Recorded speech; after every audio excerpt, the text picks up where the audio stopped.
Isaiah 3. Talking about I only wear the pants because it's cold. Yeah, exactly. You know that's a lie. Isaiah 3. Now, I'm not going to touch Isaiah 3. We always go to verse 16 now. I'm not reading this to get on the system. I just want the parts of what God took from them for their haughtiness. This is what he took from them. Now, we're in our repenting stage now. In our repenting stage, these things are coming back. You understand what I'm saying? Watch this. Go ahead. Isaiah 3, verse 16. Moreover, the Lord saith, because the daughters of Zion are haughty, and walk with stretched forth necks and wanton eyes, walking and mincing as they go, and making a tinkling with their feet. Stop. Jump over to the precept, chapter 4 and verse 1. Verse 1, Isaiah 4 and 1. And in that day 7 women shall take hold of one man, saying, we will eat our own bread and wear our own apparel. That's what I'm talking about. Go ahead. Only let us be called by thy name. Now, here's the part we want to get to. To take away our reproach. What is the reproach? I'm going to see who's thinking. What is the reproach? Nope. Nobody knows. Hey, let me give you a hint. We just read it.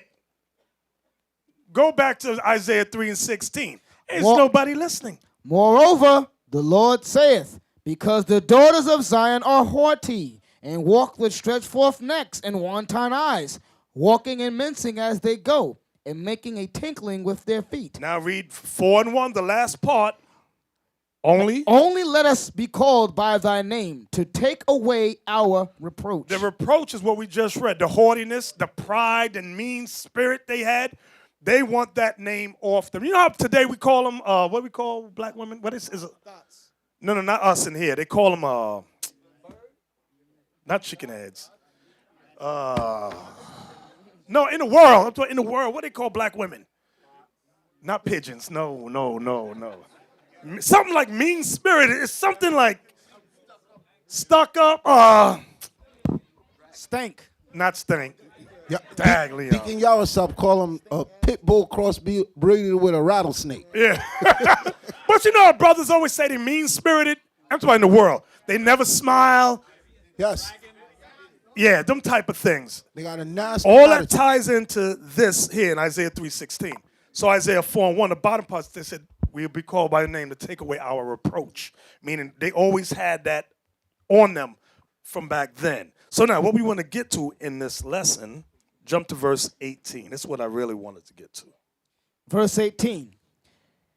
In that day, the Lord will take away the bravery of their tinkling ornaments. So in ancient time, our woman wore tinkling ornaments.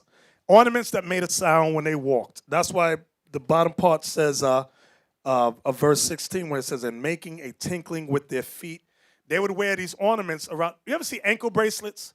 Some ankle bracelets make noise, like little bells or something on it. That's what it's talking about. Go ahead. In that day, the Lord will take away the bravery of their tinkling ornaments about their feet and their calls. Write this down. Calls. Write this down. Headbands. That's what it means. Calls means headbands. Okay. Read. And their round tires like the moon. And their round tires like the moon goes into there's a different type of head covering, like a turban that would wrap. Go ahead. The chains and the bracelets. Also goes in with earrings. Earrings, I'm sorry. Go ahead. The chains. They wore chains around their necks. And the bracelets. The bracelets, they wore the armbands, feminine armbands. And the mufflers. Mufflers is a veil. It's a veil. It's the type of head covering that just falls off the head. It's not the head. It's not the kind of wrap on the head. It's the kind that just sits on top of the head. Let me see if I see. Like attire has one like that. That's one type. Stand up so they can see attire, so they can see you. Don't worry. That's a veil like that. It's just wrapped around. Okay. So, read on. And the veil, and the mufflers, the bonnets, and the ornaments. The bonnets is the turban. Write that down. Bonnet is a turban. Go ahead. And the ornaments. And the ornaments. Come on. Of the legs. And the headbands. Ornaments of the legs that goes with the ankle bracelets. Go ahead. And the headbands. And the headbands. Go ahead. And the tablets. Tablets, go write this down, perfume box. Tablet is a perfume box. Go ahead. And the earrings. The earrings, go ahead. The rings and nose jewels. And nose jewels. The women wore that too. Go ahead. The changeable suits of apparel. They wore all kinds of various types of clothing. The wardrobe again. They had a wardrobe. Okay. And the mantles. So if your wife only got one outfit, shame on you. But maybe that's all you can afford, so I won't say shame on you. Go ahead. And what? And the mantles. Mantle of capes. Go ahead. And the wimples. The wimple is a cloak with a hood. Write that down. A wimple is a cloak with the hood. Go ahead. And the crisping pins. Crisping pins is a purse. It's not the hot iron. Go ahead. The glasses. Glasses means mirror. They would walk around with a mirror. Go ahead. And the fine linen and the hoods. Fine linen and the hoods. Various types of head dresses. What verse was that? Verse 23. That was verse 23. Go ahead. And the veils. And the veils. Now, do me a favor over here on the side, look up, I believe it's called Bible Hub. Bible Hub. Okay. I think that's the one that shows you various translations. And type in Isaiah 3:18. I'm showing you that because in the King James Version it's very difficult, some of these words. But you can also go to various other translations where they make it a little easier. Some of them vary in certain ones. Did you find it? Bible Hub, H-U-B. Go to Bible Hub. Just go to Bible Hub first, right. Isaiah 3:18. Okay, go down.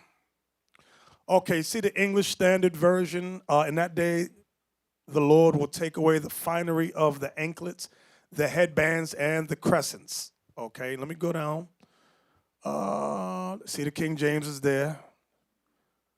Okay, you see the Net Bible? At that time, the sovereign master will remove their beautiful ankle jewelry, neck ornaments, crescent-shaped ornaments. So that's when it talked about the moon. Talk about crescent-shaped ornaments. Okay, go to the next verse in Isaiah 3:19. Just type in 19. Up top, type in 19. Oh, no, hit the arrow. You can just click the arrow, yeah. Okay, go down. Go down, go down. Okay, you see the King James where it says the chains, the bracelets, and the mufflers. Notice it says dangling earrings. I'm looking at New American Standard. Dangling earrings, bracelets, veils. English says the pendants, the bracelets, the scarves. New International Version says the earrings and bracelets and veils. Go to the next verse. Hit the arrow. Okay, go to King James so I can see. King James, the bonnets, the ornaments of the legs, the headbands, and the tablets and the earrings. Okay, New America, I'm going up. Headdresses, ankle chains, sashes, a sash around the waist, perfume boxes, that's what I was talking about, and amulets. English Standard Version says the headdresses, the armlets, the sashes, the perfume boxes, and the amulets. New Living Translation, scarves, ankle bracelets, sashes, perfumes, and charms. Go to the next verse. Verse 21, go down to King James so I can see. The rings and nose jewels. Okay, that's pretty self-explanatory. Go to the next verse. 22, go to King James. The changeable suits of apparel and the mantles and the wimples and the crisping pins.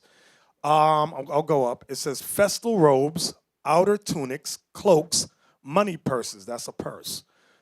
I'm going up. The festal robes, the mantles, the cloaks, and the handbags.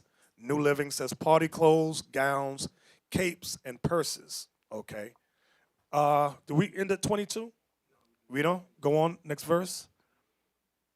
23, go to King James. The glasses and the fine linen and the hoods and the veils. See above it, it says hand mirrors, undergarments, turbans, and veils. So women wore do me a favor, type in women leggings. 'Cause I always get this question.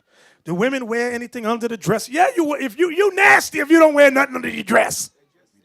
Okay, give me, obviously, Isaiah 47. Women ask, how do you know women wore dresses or skirts and not pants? Number one, the law for pants. Let's go there first in Exodus. You know I forgot where it is. Help me out here. Exodus 28. Come on. Then I'm going to show you women, the dresses. Exodus 28, verse 41. And thou shalt put them upon Aaron thy brother and his sons with him, and shalt anoint him and consecrate them and sanctify them that Where's they the linen breeches? Verse 42. And thou shalt make them linen breeches. The word breeches, sisters, means pants. This is for the men. Make them linen pants. Go ahead. To cover their nakedness. To cover their nakedness. So now, what did the women wear? So now, you know the scripture says precept must be upon precept. Let's go to Isaiah 47, where it talks about Babylon the Great. This is how you know what women wore. Isaiah 47 and 1. Listen good. Listen good. Come down and sit in the dust, O virgin daughter of Babylon. The virgin daughter of Babylon is making reference to America. Go ahead. Sit on the ground. There is no throne, O daughter of the Chaldeans. For thou shalt no more be called tender and delicate. Notice the daughter of Babylon has portrayed herself tender and delicate, meaning feminine. Go ahead. Take the millstones. Take the millstone. Watch this. And grind meal. And grind meal. Uncover thy locks. Uncover, meaning, when it says uncover your locks, the women customarily wore what, brothers? Uncover your locks. Head wrap. See, the women knew. Uncover your locks. They wore either veil or turban. So Babylon has portrayed herself tender and delicate. So God is saying to Babylon, I'm going to show everyone you're not tender and delicate. Uncover your locks. Take off the head covering. Go ahead. Make bare the leg. Now this is the part we want. Make bare the leg. The leg that is making reference to is the calf area. And I'm going to show you. As you read on, it's going to explain it. Is the calf area. Go ahead. Uncover the thigh. Now it talks about the thigh. So she's lifting her dress so that God is saying, I'm going to show you how evil she is. Uncover your leg so the dress is moving up. She's uncovering the leg. Then it says uncover your thighs. Go ahead. Pass over the rivers. See, that's the key. Pass over the rivers. If you ever look at many old school movies when there was a river and women had to cross it, they had to lift up their dress. You had to uncover the leg, uncover your thigh to hold it up to get across so that your dress would not get wet. If she was wearing pants, could she uncover her leg and then her thigh? No. It wouldn't work. It's talking about a dress, a skirt. That was the fashion that the women wore. Was that it? Thy nakedness shall be uncovered. Your nakedness shall be uncovered. Go ahead. Yea, thy shame shall be seen. See that? When it says your shame shall be seen. God is saying, I'm going to show the people you're not a virgin. Your lips are going to be flapping in the wind. You nasty hoe. That's talking about Babylon, the Great. That's what he's talking about. You know, it's heavy about that, Bishop. Whenever the Most High describes the nation, he always describes them to a woman. Like he says with Israel, I've likened Israel to a comely and delicate woman. What's the precept for that again? Jeremiah 6. Okay.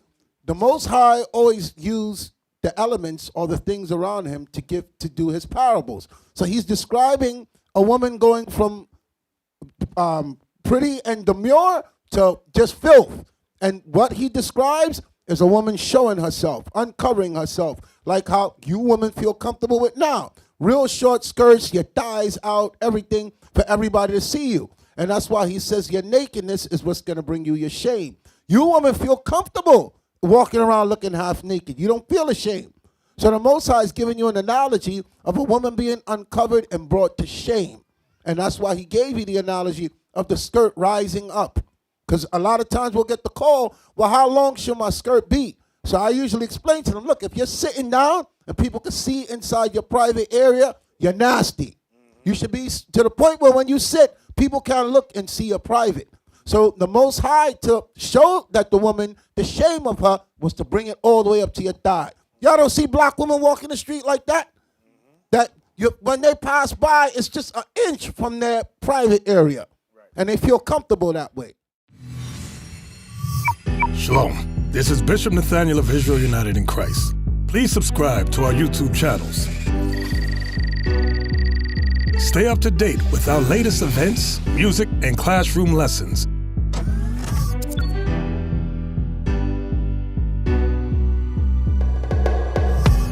IUIC plans to continue visiting different countries where this gospel has not been preached before. IUIC needs your help in pushing this truth.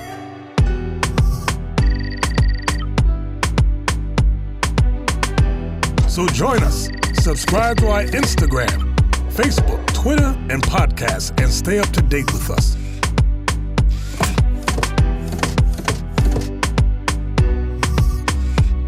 For more information, please visit www.israelunite.org.